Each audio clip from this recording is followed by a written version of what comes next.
Jamaica, a Caribbean oasis rich with history and vibrant culture. Nearly 3 million people call this country home, and millions more come to visit every single year.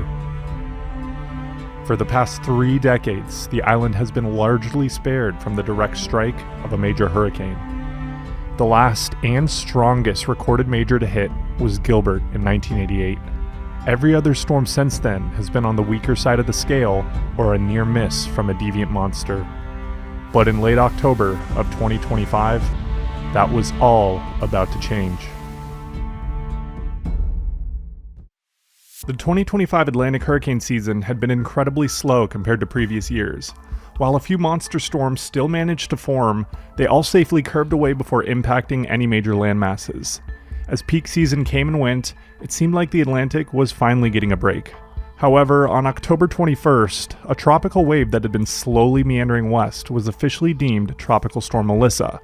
Caught between competing steering patterns, the storm's forward progress was initially halted, and the presence of moderate wind shear meant the intensity was too.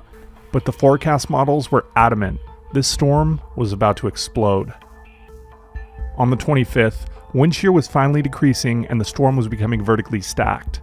The sea surface temperatures in the area had been virtually untouched all season, and a period of rapid intensification soon began. In just 24 hours, the storm went from a Category 1 to Category 4 and showed no signs of stopping.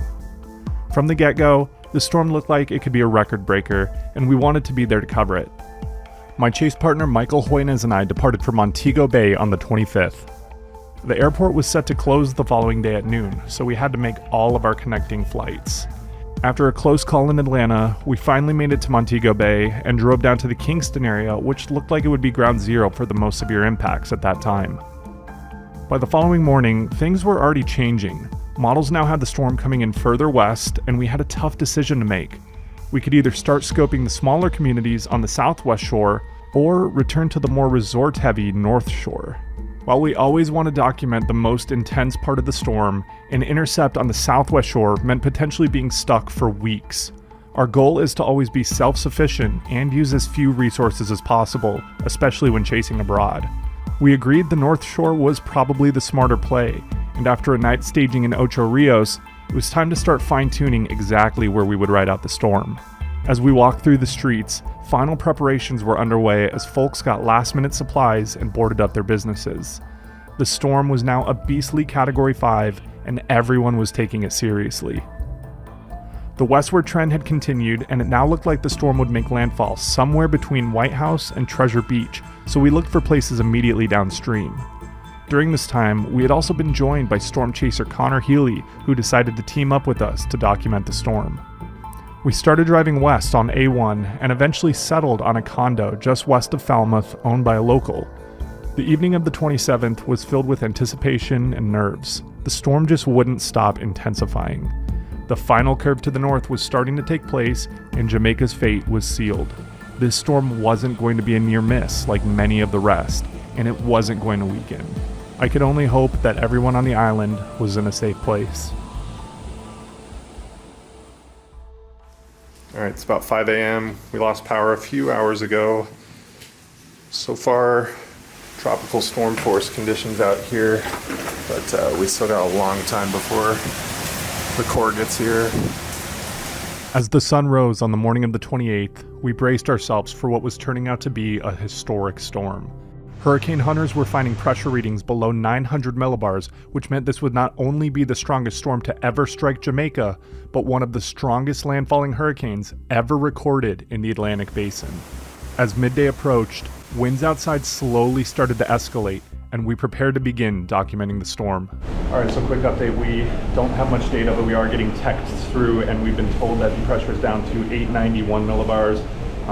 Surface wind gusts of over 200 miles per hour, and the thing is just about to make landfall on the south shore. We are on the north shore, which means the storm will degrade a little bit over the mountainous terrain, but not much. And we're expecting Category 5 level winds even on this side of the island, even on the west eye wall where we are. We're in a very safe spot. This is all concrete, multiple rooms, multiple units here, but we anticipate to lose windows. We anticipate to lose the roof, which is thankfully one level above us. This is nerve-wracking, but we are going to be all right. We will hunker down wherever we need to and just, we'll figure it out. So the latest is from Montego Bay to Falmouth is going to be the I territory based on the current track. Which is exactly where we are. It was finally here. The eye wall of Category 5 Hurricane Melissa was right on our doorstep, so we set up shop on the front porch and started filming.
At this point, it had just become way too dangerous to stay out front.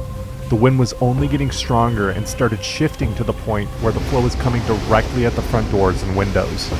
We took a moment to collect ourselves inside when all of a sudden, the front door blew in. And our door just completely blew open here. Once we were able to lock it, it's holding in place, but part of the frame is just on the floor now, so we're gonna probably have to shove something against this, like the couch.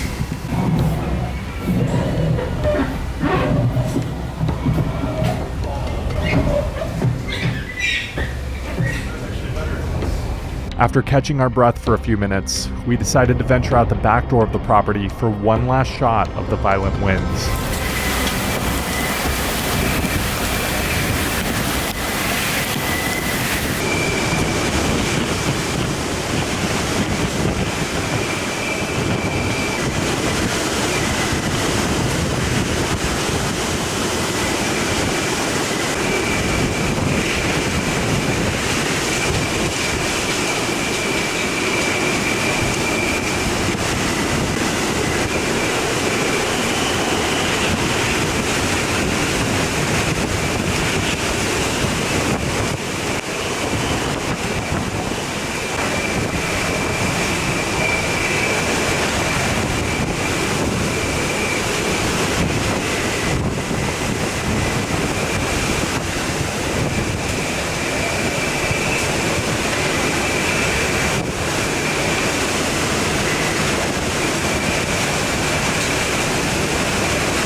Go back in? Huh? I don't know, this is getting pretty gnarly. I'm worried the roof's gonna come off. And we're gonna be part of that. Go, go, go. Holy shit. Yep. Yeah, it looked like I was watching a tornado. Oh my God.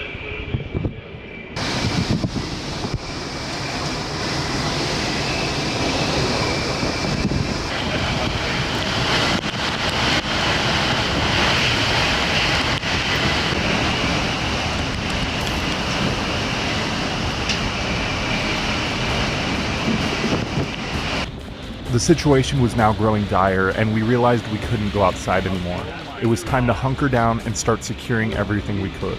In the few short minutes we had been outside, one of the bedroom windows had partially shattered, and the front door looked like it was hanging on by a thread. I started walking towards it to see if I could reinforce it better, and right as I pressed record, the door blew in again.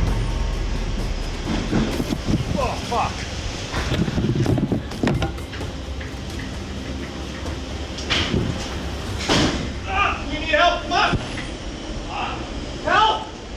Little did I know that when the front door blew in, it created a pressure bomb that flung Connor out of the back door into the storm. He was barely able to pull himself back in, but eventually they were able to regain control and come assist me in securing the front door. The camera I left in the bedroom shows how the pressure change from the door blowing in almost pops out the full window.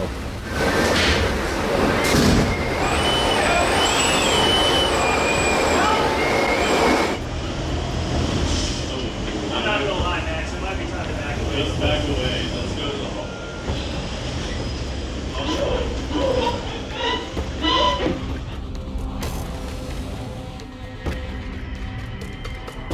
Alright, so the door just blew open again. Our initial barricade didn't work, so we kind of have it pushed all the way up against the wall, but it's still flexing, and we're worried this glass isn't going to make it much longer, so we might want to...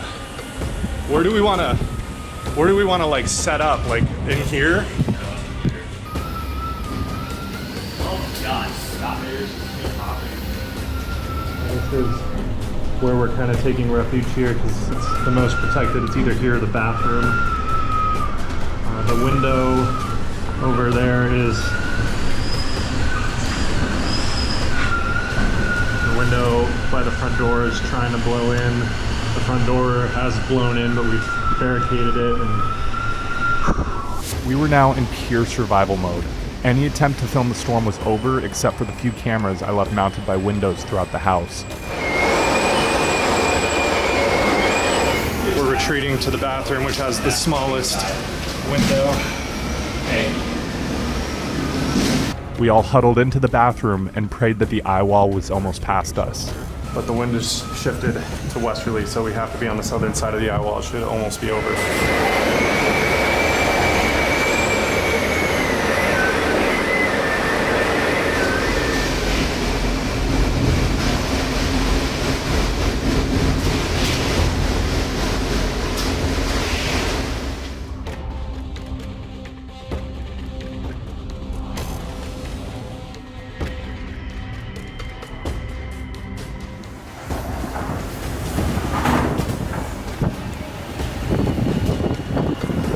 Did to keep the door from flinging open after it came open multiple times. At one point, we thought we had it pretty secure close to the couch, but then a giant gust hit and blew this out, blew the back door out.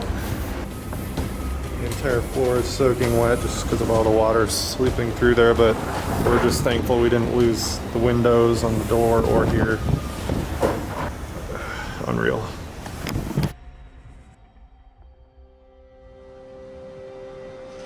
The following morning, we looked outside to see what the onslaught of Melissa had left behind. The road was filled with debris, and we spent the next hour partially clearing it. The condo itself had lost numerous doors, windows, and parts of the roof, but ultimately served as a good shelter for us and the other occupants. Once we finally reached A1, the scope of the damage was very apparent. Lines and trees were down as far as the eye could see.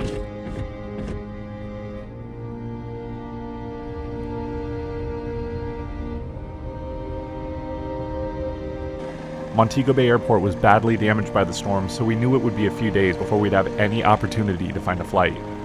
We eventually relocated to a different rental property that had received less damage and spent the next day helping them pick up debris from around the complex. We decided to embrace the moment and connected with the staff that worked there and the other residents that lived there. Come here. They welcomed us with open arms, showing us around the area, swapping stories, and even invited us to a cookout they were going to have with all the leftover chicken and beer they had stored in coolers. Our second to last night there, we actually spotted a water spout just offshore before sunset. It was really strange to marvel at this little spout dance harmlessly over the open water after another form of low pressure and wind had just caused all this damage around us. Despite the destruction and sweltering heat with no power, there was an overwhelming sense of positivity in everyone we met.